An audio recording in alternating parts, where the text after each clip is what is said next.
kulanti wacan oo wanaagsan halkani waa dunida TV qodobada aad ku daawan doontaan warkeenana waxa qayb ka ah Ra'iisul Wasaare Roble oo la wareegay shaqadii amniga qaranka iyo farmaajo oo arintaasi ka carooday guddiga xalinta khilaafaadka uu hiliyay Fahad Yaasiin sheegana in kursigiisa ay fasaxeen afayeenka xukuumadda Soomaaliya macallimo oo dalka dib ugu soo laabtay lana ilmeeyay amaal uu galay Ra'iisul Wasaare Roble dawladda Uganda oo ciidamo cusub ku soo daadgureysay gudaha dalka Soomaaliya iyo maamulka gobolka Gedo oo war cusub ka soo saaray doorashada Garbahaaray qodobadaas iyo qodobo kale oo daahsoonayad ku daawan doontaan warka dunida TV oo diyaar garo kulanti wacan oo wanaagsan fadlan daawada hadii ay tahay markii kugu horeysay aan soo booqato moogana subscribe saarata YouTube kan kana mid noqota asxaabta ku xiran mahadsanida Ra'iisul Wasaare Maxamed Xuseen Roble ayaa si rasmi ah u wareegay shaqada amniga qaranka waxa uu shirgudoomiye kulankii ugu horeeyay ee amniga qaranka kaas oo ay ka qayb galeen dhammaan saraakiisha ciidamada wasaaradaha amniga iyo gaashaandhigga iyo sidoo kale talaamaha kala duwan ee ciidamada AMISOM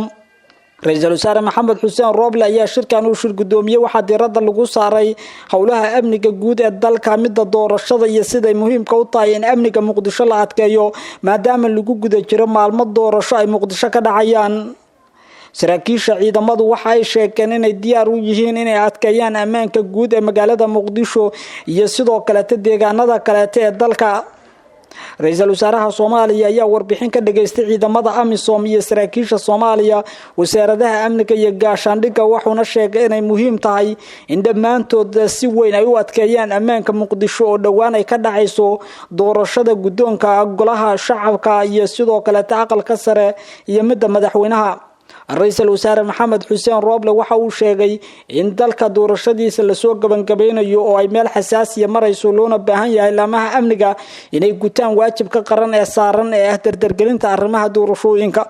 wasiirka gaashaandhigga ee xukuumadda Soomaaliya oo warbaahinta la hadlay ayaa sheegay in ay isla meel dhigeen in la dardargeliyo howlaha amniga guud ee dalka iyadoo la xoojinayo howlgallada ka dhanka ururka Al-Shabaab wasiirku waxa uu sheegay in Ra'iisul Wasaare Maxamed Xuseen Roble shirka uu shirgudoomiyay uu muhiim u yahay ammaanka guud iyo xasilinta wadanka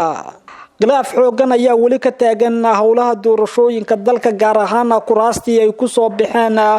xubno ka tirsan golaha shacabka oo lagu soo doortay magaalada Baydhabo iyo Fahad Yaasiin oo lagu soo doortay magaalada Beledweyne ee gobolka Hiiraan guddiga xalinta khilaafaadka ayaa warbixin ay soo saareen ku sheegay inay fasaxeen doorashada kursiga Fahad Yaasiin iyo laba kursi oo kale oo magaalada Baydhabo ee gobolka Baay horey loogu doortay balse guddiga doorashooyinku ay joojiyeen warka ka soo baxay guddiga xalinta khilaafaadka ayaa u muuqday Mr. Rasmi oo ugu heelinaya Fahad Yaasiin Xaji Daahir oo dhawaan sheegay inuu ku guuleystay kursiga tirsigiisu yahay qob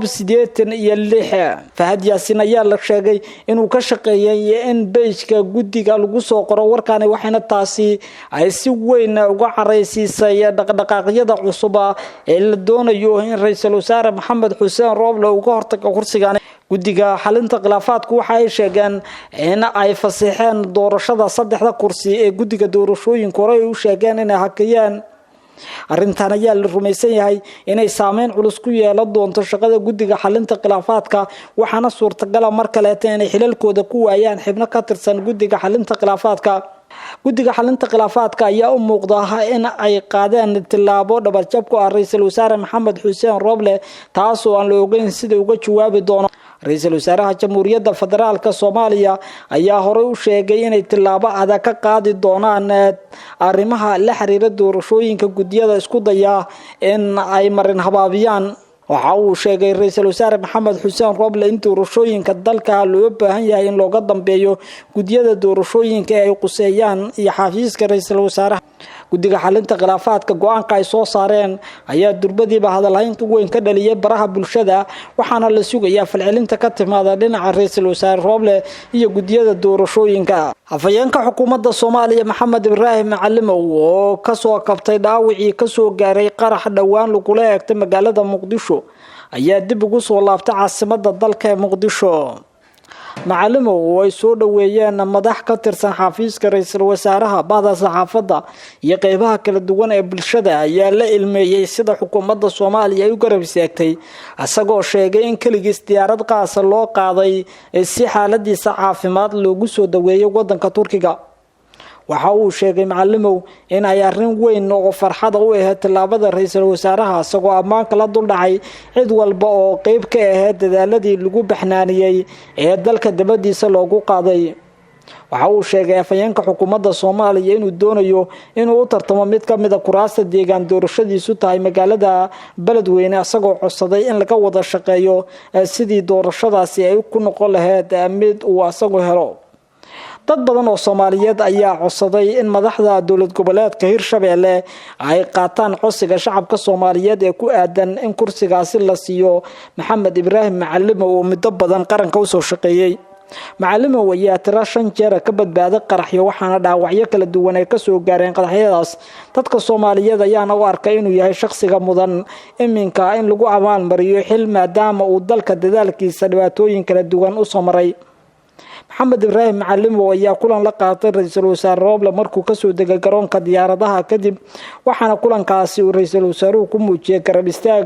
iyo in uu doonayo in uu mar walba u heliyo sidii uu garab istaagi lahaa Macallimow oo danta qaranka loo beegsaday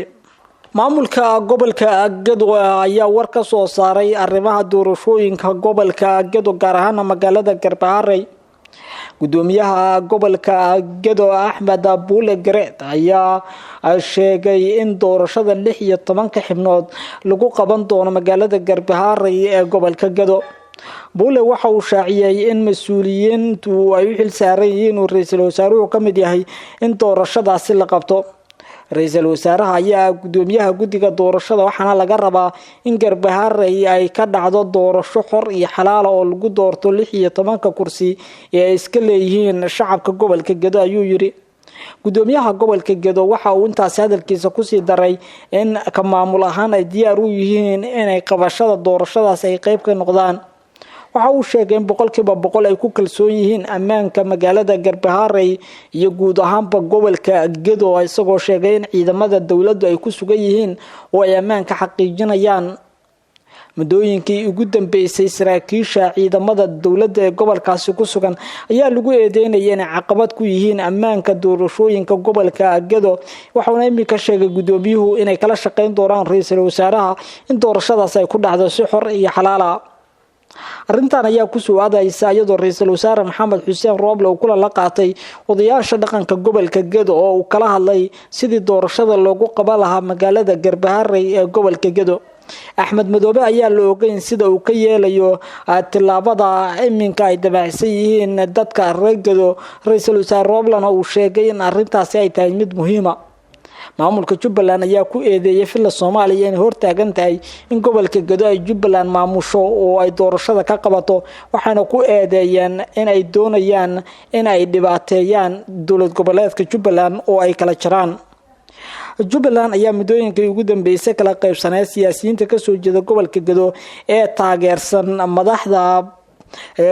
Jubbaland ayaana sheegay in doorashada lagu qaban karin gobolka Gedo